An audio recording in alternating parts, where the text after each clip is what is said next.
اعوذ باللہ من الشیطان الرجیم بسم اللہ الرحمن الرحیم السلام علیکم ورحمۃ اللہ وبرکاتہ۔ ترجمہ کلاس میں آپ سب کو خوش آمدید کہتے ہیں محترم سامعین۔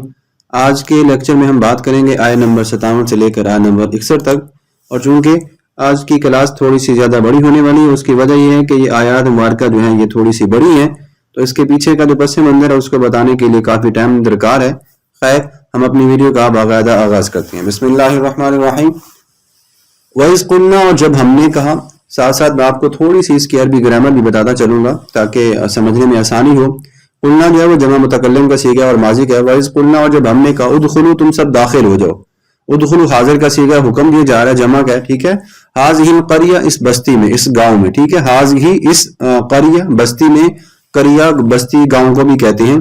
فَكُلُوا، پس تم سب کھاؤ، مِنَّا، اس بستی سے، حَيْثُ شِئْتُم، جہاں سے تم چاہو، ٹھیک ہے۔ حیث، جہاں سے، شئتم، تم چاہو، راغدن، بغیر کسی روک ٹوک کے، راغدن، بغیر کسی روک ٹوک کے تم کھاؤ پیو، تمہیں کوئی روکنے والا نہیں ہے، اللہ کا خود حکم ہے۔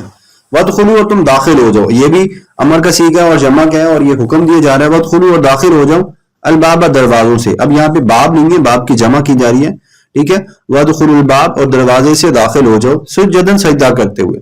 وقولوا، تم کہو، حطۃ، ہم بخشش مانگتے ہیں، نغفر لکم خطایاکم، ہم بخش دیں گے تمہاری خطاؤں کو، نغفر لکم، ہم بخش دیں گے، خطایاکم، تمہاری خطاؤں کو۔ اب یہاں پہ بھی کم آ رہا ہے، یہاں پہ بھی کم آ رہا ہے، تو جب جہاں پہ ڈبل ضمیر کا استعمال کیا جا رہا ہو تو پھر ہم وہاں پہ ہم ایک ضمیر کا ترجمہ کرتے ہیں، ٹھیک ہو گیا۔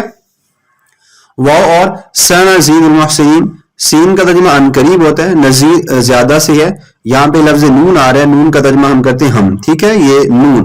وسنزید، اور ہم ان قریب زیادہ دیں گے، المحسنین، نیک کام کرنے والوں کو، محسن کو، محسن نیک کام کرنے والوں کو کہتے ہیں، اس میں فاعل کا صیغہ استعمال کیا جا رہا ہے، ٹھیک ہو گیا۔ تو بامحاورہ ترجمہ ذرا ملاحظہ کیجئے، ہم نے جب ان سے کہا کہ اس گاؤں میں داخل ہو جاؤ اور اس میں سے جہاں سے جو بھی چاہو کھاؤ پیو، اور جب آؤ تو دروازے میں سے داخل ہوتے ہوئے تو سجدہ کرنا، اور حطۃ، کہنا ہم تمہارے گناہ معاف کر دیں گے اور ہم نیک کام کرنے والوں کو زیادہ دیتے ہیں، ٹھیک ہو گیا۔ اگلی آیت مبارکہ میں دیکھیں، اللہ نے فرمایا فَبَدَّلَ الَّذِينَ ظَلَمُوا، لیکن اب یہ جو بنی اسرائیل کے لوگ ہیں نا، اللہ نے حکم کیا دیا تھا، اب ان لوگوں نے کیا کیا، فَبَدَّلَ الَّذِينَ، ان لوگوں نے بدل دیا، الَّذِينَ ظَلَمُوا، ظالموں نے، قَوْلًا، بات کو، اللہ نے کہا تھا نا حطۃ کہنا، ان لوگوں نے بات کو بدل دیا، اور حطۃ کی بجائے انہوں نے کیا کہا، حنطۃ، ٹھیک ہے، یہ لفظ استعمال کیے، قولاً، بات کو، غیر الذی، وہ سوائے اس کے، الذی، جو کہ قیلا، کہی گئی تھی، لہم، ان سے، وہ جو ظالم تھے انہوں نے اس لفظ کو جس کا اللہ تبارک و تعالیٰ نے ان کو حکم دیا تھا اس کو بدل ہی دیا، اور اس کی جگہ پہ اور لفظ کہنا شروع کر دیا، تو اللہ نے پھر انہیں جو ہے وہ اس نافرمانی کے بدلے میں کیا کیا، فَأَنزَلْنَا، تو ہم نے اتارا، عَلَى الَّذِينَ ظَلَمُوا، ظالموں پر، رِجْزًا، عذاب، مِنَ السَّمَاءِ، آسمان سے، بِمَا كَانُوا، کیونکہ وہ تھے، يَفْسُقُونَ، نافرمانی کرتے، ٹھیک ہے۔ اب دیکھیں اللہ تبارک و تعالیٰ نے انہیں جو حکم دیا تھا انہوں نے اس حکم کو ماننے سے انکار کر دیا، بات کو بدل دیا، جب بات کو بدل دیا تو پھر اللہ تبارک و تعالیٰ نے ان پر عذاب کو نازل کیا کیونکہ وہ نافرمانی کرتے تھے۔ اب یہاں پہ ان دو آیات مبارکہ کی تھوڑی سی تشریح پہلے سمجھ لیتے ہیں، اس کے بعد پھر آگے چلتے ہیں۔ اللہ تبارک و تعالیٰ نے جب انہیں یہ کہا تھا کہ دیکھیں یہ یہاں سے اگر ہم دیکھیں وَادْخُلُوا الْبَابَ سُجَّدًا، کہ جب تم دروازے میں داخل ہو تو سجدہ کرتے ہوئے آنا، اللہ تبارک و تعالیٰ نے اس قریہ کے بارے میں، یہ کہ جس کا نام جبارین کہا جاتا ہے، اور اللہ نے کہا تھا کہ جب تم اس شہر میں آنا تو ان لوگوں سے جو ہے وہ تم جہاد کرنا، تو جب یہ بنی اسرائیل کے لوگ جو ہے وہ جب جبارین میں گئے تو ان لوگوں نے جب قوم وہاں پہ عمالقہ تھی ایک قوم، جب ان بنی اسرائیل کے لوگوں نے قوم عمالقہ کی طاقت کو دیکھا تو پھر یہ کیا کر لیے، یہ تو ہار گئے، اور ان کی قوت کو دیکھ کر ہار گئے اور جہاد سے موڑ کر واپس چلے گئے، تو پھر اللہ تبارک و تعالیٰ نے انہیں کو یوں سزا دی کہ وہ اپنے گھروں میں جانے کی بجائے بس سفر نہیں رہتے تھے، وہ سارا دن سفر کرتے، ساری رات سفر کرتے، اور صبح جب وہ سفر کرنے لگتے تو ان کو ایسا لگتا کہ جیسے ہم جہاں سے ہم نے سفر شروع کیا تھا ہم وہیں پہ، تو یہ پھر ان لوگوں نے یہ سارا کام کیا تھا، تو پھر اللہ تبارک و تعالیٰ نے انہیں کہا تھا کہ تم معافی مانگ لو، بیت المقدس میں جب تم داخل ہو تو سجدہ کرتے ہوئے آنا۔ ان لوگوں نے پھر نافرمانی کی، ان لوگوں نے پھر کیا کیا تھا، ان لوگوں نے اب جو ہے وہ جب دروازے سے داخل ہونا سجدہ کرتے ہوئے ان لوگوں نے اپنی سیرین کو، جو پیٹھ کو جھکا دیا، اور وہ پیریڈ کے سیرین کے بل جو ہے وہ اس میں داخل ہوئے، اور انہوں نے حطۃ کی جگہ پہ حنطۃ کا لفظ استعمال کیا، تو پھر اللہ تبارک و تعالیٰ نے ان پر طاعون کی جو ہے وبا وہ پھیلا دی تھی، اس عذاب میں اللہ نے ان کو مبتلا کیا تھا۔ طاعون کی بیماری کے بارے میں جو ہے وہ بے شمار احکامات ملتی ہیں، میں ایک دو مختصر احادیث آپ کے سامنے رکھتا ہوں۔ حافظ سیوطی رحمۃ اللہ علیہ بیان فرماتے ہیں کہ امام سعید بن مالک، حضرت اسامہ بن زید اور حضرت خزیمہ بن ثابت رضی اللہ تعالیٰ عنہ روایت فرماتے ہیں کہ انہوں نے بیان کیا کہ نبی کریم صلی اللہ علیہ وسلم نے فرمایا کہ یہ طاعون کی جو بیماری ہے نا، یہ گندگی ہے، اور یہ تم سے پہلے جن لوگوں کو عذاب دیا گیا تھا یہ ان کا بچا ہوا عذاب ہے۔ تم اگر کسی علاقے میں طاعون کی بیماری پھیلے تو وہاں سے ہلنا مت، وہاں سے جانا نہیں ہے، ٹھیک ہے، نکلو مت۔ اور اگر تم کو یہ خبر پہنچے کہ فلاں علاقے میں طاعون کی بیماری پھیلی ہوئی ہے تو تم نے وہاں پہ جانا بھی نہیں ہے، ٹھیک ہے۔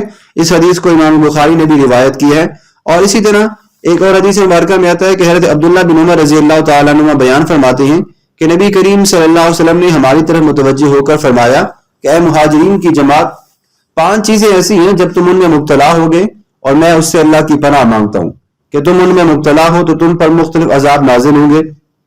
جب قوم جو ہے وہ اعلانیہ بدکاری کرنے لگے تو اس میں طاعون پھیل جاتا ہے، اور ایسے دردوں والی بیماریوں میں وہ مبتلا ہوتی ہیں جو ان سے پہلے لوگوں میں تھی ہی نہیں۔ اور جو قوم ناپ تول میں کمی کرتی ہے وہ قحط سالی، سخت مشقت اور ظالم حکومت اس پر نازل کر دی جاتی ہے، اور جو لوگ زکوٰۃ ادا نہیں کرتے وہ بارش سے محروم کر دیے جاتے ہیں، اور اگر جانور نہ ہوتے تو ان پر بارش بالکل نہ ہوتی، اور جو لوگ اللہ اور اس کے رسول صلی اللہ علیہ وسلم سے عہد شکنی کرتے ہیں ان پر ان کے دشمنوں کو مسلط کر دیا جاتا ہے جو ان کے بعض اموال کو لوٹ لیتے ہیں، اور جو ائمہ اور حکمران کتاب اللہ کے مطابق فیصلے نہیں کریں گے وہ آپس کی جنگوں کے خوف میں مبتلا رہیں گے۔ سنن ابن ماجہ میں یہ روایت موجود ہے۔ طاعون کی بیماری کے حوالے سے جو بات بتائی جاتی ہے وہ یہ ہے کہ یہ پسو سے جو ہے وہ شروع ہوتی ہے۔ یہ ایک کیڑا ہے جو کہ پسو جو ہے اس کیڑے میں پرورش پاتا ہے، اور یہ چوہوں سے بیماری جو ہے وہ آگے پھیلتی ہے، پھیل جاتی ہے، اور اس سے انسان جو ہے وہ یا تو پھیپھڑے اس کے کام کرنا ختم ہو جاتی ہیں، بیمار ہو جاتا ہے، کھانسی ہو جاتی ہے، سانس تیز چلنا شروع ہو جاتی ہے۔ یہ بڑی عجیب و غریب بیماری ہے۔ مریض کی تشخیص اگر لیبارٹری میں نہ ہو رہی ہو تو پھر اس کا علاج باقاعدہ کروانا پڑتا ہے۔ اگر پھیپھڑے کام کرنا چھوڑ دیں تو سانس لینے میں مشکل پیش آ جاتی ہے، جو کہ انسان کی جان کا بھی باعث بن سکتا ہے۔ تو چلیں اس سے آگے ہم آیات مبارکہ کو پڑھ لیتے ہیں۔ بسم اللہ الرحمن الرحیم۔ وعید، اور جب استسقاء پانی مانگا موسیٰ علیہ السلام نے لقومہ اپنی قوم سے، فقلنا، پس ہم نے کہا، اضرب، آپ ماریے، بعصاک، اپنے عصا کو، الحجر، پتھر پر، ٹھیک ہے۔ اور جب موسیٰ علیہ السلام نے اپنی قوم کے لیے اللہ سے پانی مانگا تو ہم نے کہا کہ اپنی لاٹھی کو یا اپنے عصا کو پتھر پر مارو، ٹھیک ہے۔ فانفجرت، تو پھوٹ پڑے، منہ، اس سے، اس پتھر سے، 12 عیناً، چشمے، تو اس میں سے 12 چشمے پھوٹ نکلے، کیونکہ آپ کے جو گروپ تھے ان کی تعداد بھی 12 ہی تھی۔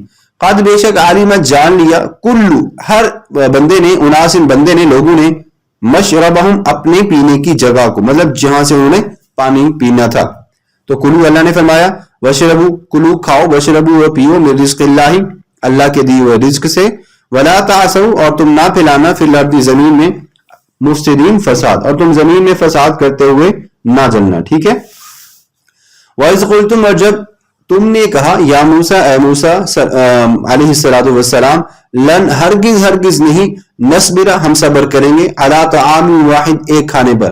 جب اللہ نے انہیں کہا تھا کہ تم جو ہے وہ کھانا پینا کھا سکتے ہو، جو اللہ نے تمہیں دیا، کھاؤ پیو، وہ جو چشمے اللہ نے تمہارے لیے بنائے تھے، کھاؤ پیو اس میں سے، لیکن اب یہ جو بنی اسرائیل کے لوگ تھے انہوں نے کہا کہ اللہ، ہم جو ہے وہ ایک کھانے پر ہمارا گزارا نہیں ہو سکتا، ہمارا ایک کھانے پہ گزارا نہیں ہو سکتا۔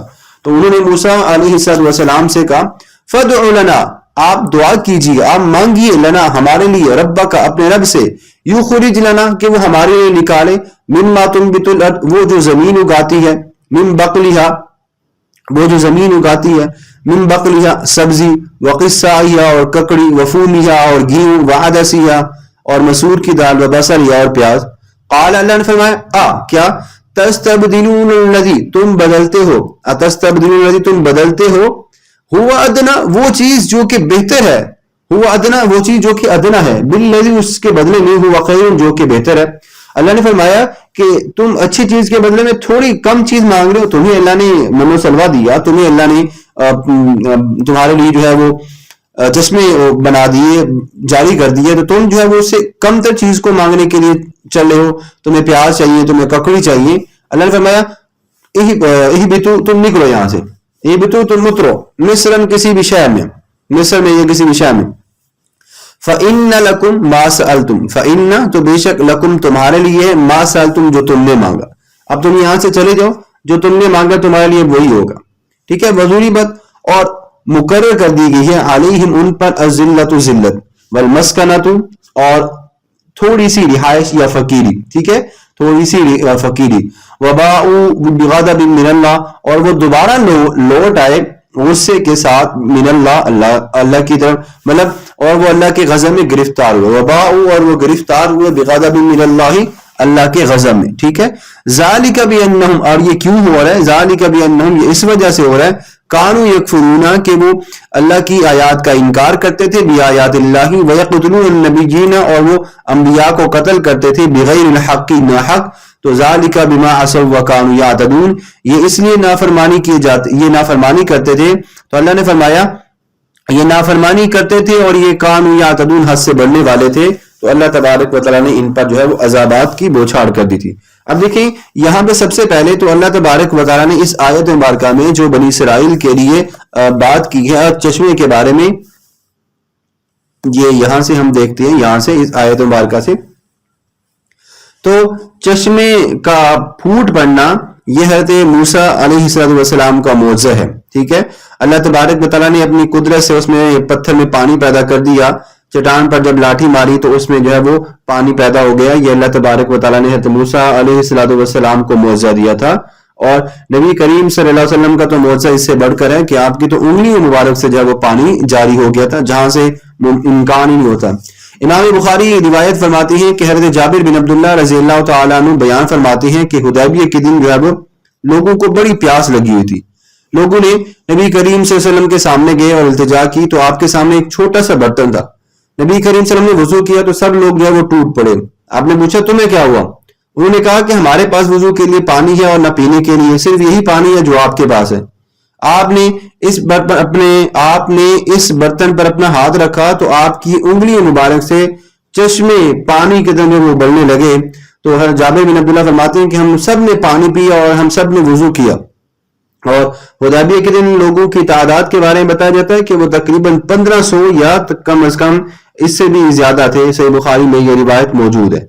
تو یہاں پہ آگے اللہ تبارک و تعالیٰ نے انہیں کہا کہ جب یہ پانی انہوں نے پی لیا، چشمے ان کے لیے جاری ہو گئے، اور اس کے بعد اللہ تبارک و تعالیٰ نے انہیں کہا کہ تم ادنا چیز مانگتے ہو بہتر کے بدلے میں، اور اس کے بعد یہ دوبارہ جو ہے وہ اللہ کے غضب میں گرفتار ہوئے. تو اس کے پیچھے وجہ کیا تھی کہ بنی اسرائیل کے جو لوگ تھے انہوں نے انبیاء علیہ السلام کو جو ایذا پہنچائی اور قتل کیا.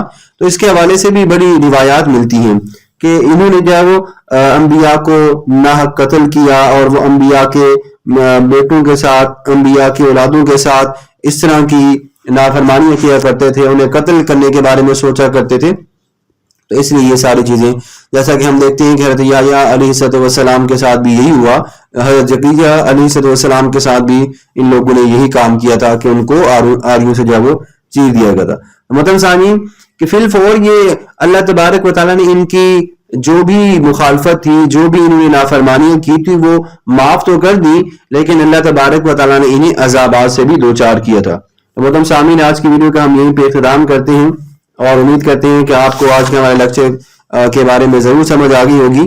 حضرت موسیٰ علیہ السلام کے واضح معجزات جو تھے یہ بنی اسرائیل کے لوگ ان کو مانتے بھی نہیں تھے اور انبیاء کو قتل بھی کرتے تھے، اور یہی وجہ ہے کہ یحییٰ علیہ السلام کو انہوں نے بلا وجہ قتل کیا تھا. تو اس وجہ سے اللہ تبارک و تعالیٰ نے ان پر جو ہے وہ ذلت مسلط کر دی تھی. ٹھیک ہو گیا؟